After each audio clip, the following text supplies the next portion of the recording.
اجمیر دہلی سے جب اجمیر کے لیے چلے تو راستے میں پنجاب کا ایک علاقہ سمانا ہے، سمانا آج بھی سمانا منڈی کے نام سے مشہور ہے. وہاں کے راجا کو ہندوستان میں اس وقت جو ہے وہ پرتھوی راج چوہان کی حکومت تھی.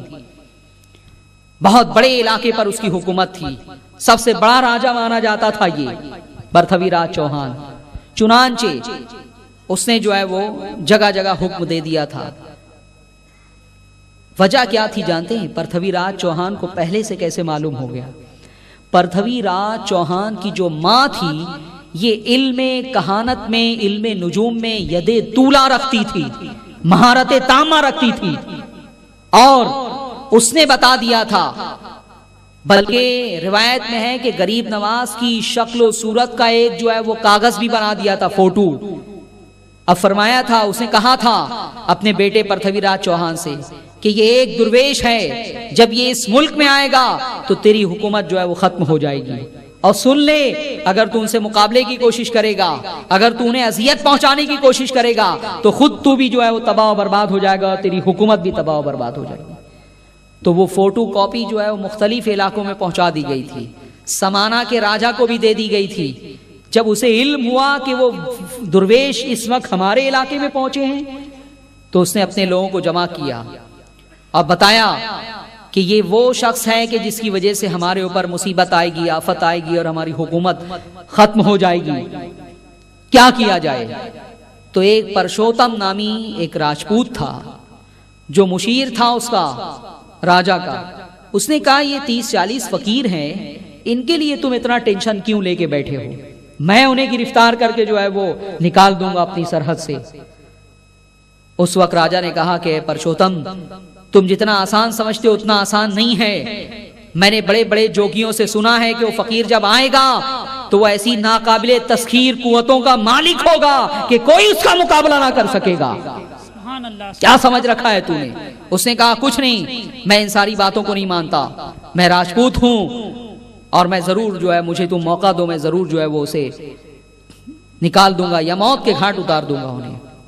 چنانچہ پرشوتم کو جب معلوم ہوا کہ سمانا کے کسی ایک مخصوص علاقے میں غریب نواز اور مجاہدین اسلام کا ایک قافلہ رکا ہے تو وہ وہاں آیا اور اس نے کہا، آنے کے بعد جو ہے وہ ہندوؤں کے طریقے سے تعظیم کی غریب نواز کی اور کہنے لگا کہ آپ جیسا پرماتما ہمارے شہر میں آیا ہے تو ہماری ذمہ داری ہے کہ ہم آپ کی میزبانی کریں، آپ ہمارے راج محل میں چلیں، ہم آپ کی میزبانی کرنا چاہتے ہیں.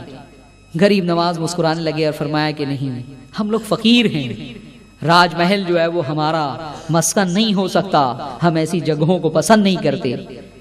تو پھر پرشوتم نے کہا کہ ٹھیک ہے، اگر آپ ہمارے محل میں نہیں چلتے تو کم سے کم اس بات کی اجازت دیجئے کہ جتنے دن آپ کا یہاں قیام رہے اتنے دنوں تک میں اپنی طرف سے بھوجن اور کھانا جو ہے وہ آپ کو پیش کروں. چنانچہ آپ نے اسے قبول فرما لیا کہ ٹھیک ہے، یہ بات ہم قبول کر سکتے ہیں.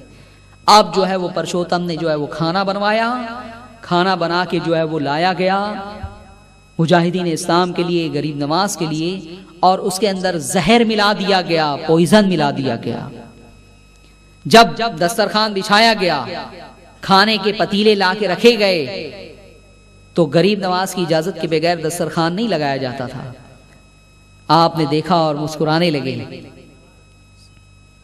جب اس نے کھانے کی پیشکش کی تھی اس وقت غریب نواز نے ایک بات اور کہی تھی کہ دیکھو تم راجپوت ہو اور میں نے سنا ہے کہ راجپوت جو ہوتے ہیں وہ بات کے بڑے دھنی ہوتے ہیں، تم ہمارے ساتھ کوئی بدعہدی اور کوئی دھوکہ دھڑی تو نہیں کرو گے؟ یہ سن کے پرشوتم کا چہرہ پھک پڑ گیا، لیکن پھر اس نے وعدہ کر لیا کہ نہیں، میں راجپوت ہوں اور میں بات کا دھنی ہوں. اب بعد میں اس نے کیا وہی کہ کھانے میں زہر ملا دیا. جب لا کے رکھے گئے پتیلے تو غریب نواز نے جو ہے وہ مسکرانے لگے اور پھر اس کے بعد روک دیا. فرمایا کہ ایک کاغذ لایا جائے. ایک کاغذ لایا گیا، پتیلے کے بازو میں رکھ دیا گیا. غریب نواز نے قرآن عظیم کی کچھ آیتیں پڑھ کے جب اس پر دم کی تو جتنا پوائزن تھا، جتنا زہر تھا، وہ پاؤڈر کی شکل میں، صفوف کی شکل میں اس کاغذ کے اوپر سب کے سب جمع ہو گیا. سبحان اللہ، سبحان اللہ، سبحان اللہ. جو لوگ کھانا لے کر آئے تھے وہ دیکھ رہے تھے یہ منظر کہ فقیر نے کچھ پڑھ کے دم کیا اور اس کے بعد کھانے میں سے کوئی چیز نکلی اور وہ صفوف کی شکل میں ایک کاغذ کے اوپر جمع ہو گئی. پڑیا باندھی غریب نواز نے اور ان سے کہا کہ جاؤ پرشوتم کو کہنا کہ تم راجپوت اپنے آپ کو کہتے تھے لیکن راجپوتوں کی پیشانی پہ تم ایک کلنک ہو. تم نے ہمارے ساتھ بدعہدی کی ہے, معاہدہ خلافی کی ہے, اور یہ پڑیا لے جا کے اسے دے دینا. اور پھر اپنے ساتھیوں سے فرمایا کہ بسم اللہ الرحمن الرحیم پڑھو اور کھاؤ اس کھانے کو. سبحان اللہ. سب نے کھایا.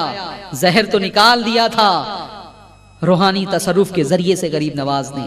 اس کے بعد بہرحال اس کا بھی بڑا دردناک انجام ہوا. وہ لوگ جو کھانا لے کر گئے تھے انہوں نے لا کے جو ہے راجا کے سامنے پرشوتم کو جو ہے وہ پیش کیا اور کہا کہ یہ پڑیا دی ہے فقیر نے, ہم اپنی آنکھوں سے دیکھ کر آئے ہیں کہ اس نے جو ہے وہ فقیر نے کچھ پڑھ کے دم کیا اور اس کے بعد جو ہے وہ سارا پاؤڈر جو ہے وہ اس میں جمع ہو گیا اور کہا کہ لے جاؤ یہ زہر جو اس نے ہمارے لیے دیا تھا اسی کو پیش کر دو.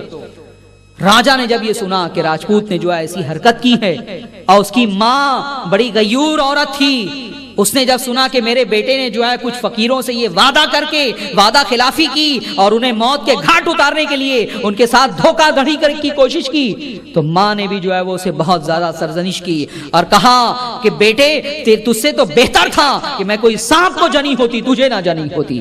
تو نے تو راجپوتوں کی عزت مٹی میں ملا دی. راجا کے محل میں ماں نے جب یہ طنز کیا, یہ تانا دیا, تو اس نے جو ہے وہ زہر کی پڑیا جو ہے خود ہی کھا لی اور وہ اتنا پاورفل پوائزن تھا کہ کھاتے ہی اس موت کے گھاٹ اتر گیا. ماں نے جب یہ دیکھا تو اس نے اپنے آپ کو آگ لگا لی اور وہ بھی مر گئی. ماں بھی اور پرشوتم دونوں مر گئے اور اس کے بعد غریب نواز کا قافلہ جو ہے وہ آگے بڑھا.